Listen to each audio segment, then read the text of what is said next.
Welcome to Ball State, where we fly. Your time here will be the best 4 years of your life.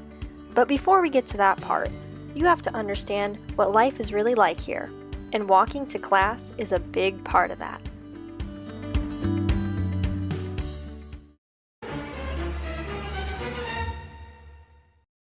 The geese can be found around 2 duck ponds by the Johnson Complex or the pond behind Park Hall, along with the green spaces surrounding it.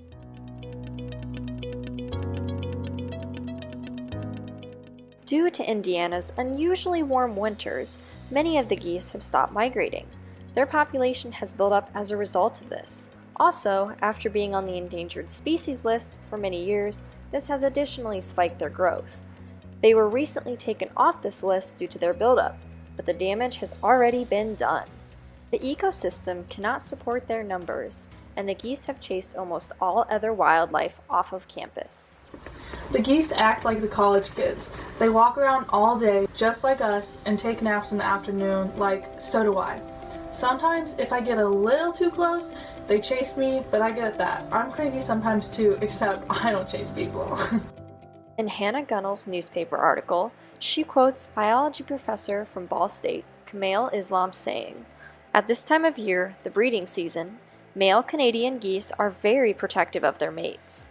So if any person approaches a pair, the male will defend his female.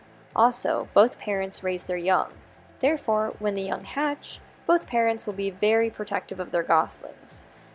Islam said the best way to avoid being attacked is to give geese the space they need.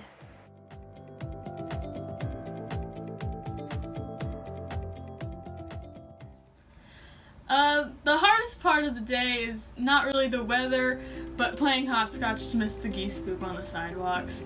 It makes me look really silly when I'm trying to hop around like that.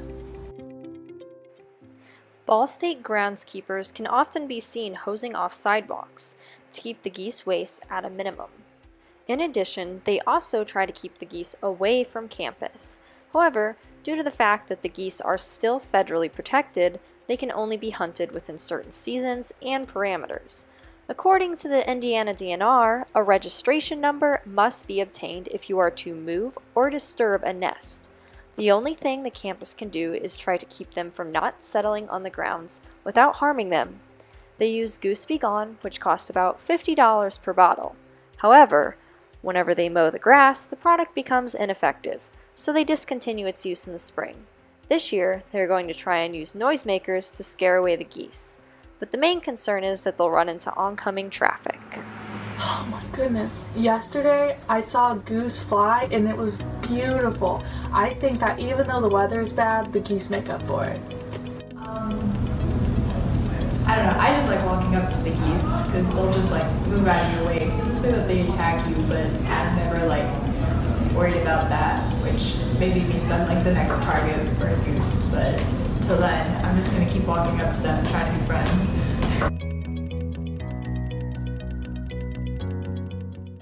The students of Ball State show their appreciation of the geese through multiple ways. Just recently, a Twitter page was made, and you can follow them at Geese of BSU. The owner of this site is currently unknown.